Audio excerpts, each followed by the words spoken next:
સુરતના સહારા દરવાજા નજીકનો એક અત્યંત ચોંકાવનારો વિડીયો હાલમાં વાયરલ થયો છે, જેમાં શાકભાજી વેચતા પહેલા તેને ગટરના ગંદા પાણીથી ધોવામાં આવી રહ્યા હોવાનું સ્પષ્ટ જોઈ શકાય છે। આ વિડીયોમાં ખાસ કરીને લીલા ધાણાને વેચાણ માટે તૈયાર કરતા પહેલા ગટરના પાણીનો ઉપયોગ કરીને ધોવાતા દર્શાવવામાં આવ્યા છે। આ કૃત્ય લોકોના સ્વાસ્થ્ય સાથે ગંભીર ચેડા સમાન છે, જેને પગલે લોકો દ્વારા તંત્ર સમક્ષ આ પ્રકારની અખાદ્ય પ્રવૃત્તિઓ કરનારાઓ વિરુદ્ધ કડક અને તાત્કાલિક કાર્યવાહી કરવાની માગણી કરવામાં આવી રહી છે।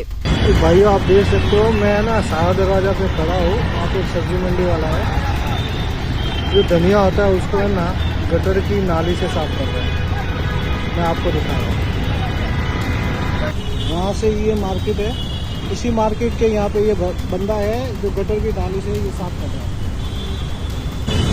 आप ये देख सकते हो कि आप यही खाना खाते हो, यही सब्जी में करते हो। ये देखो ये कितनी गंदगी से आप खाना खाते हो, ये ऐसी सब्जियाँ लेते हो। इस पर क्या एसएमसी इस पर कार्रवाई करेगी सूरत म्यूनसिपालिटी कॉर्पोरेशन?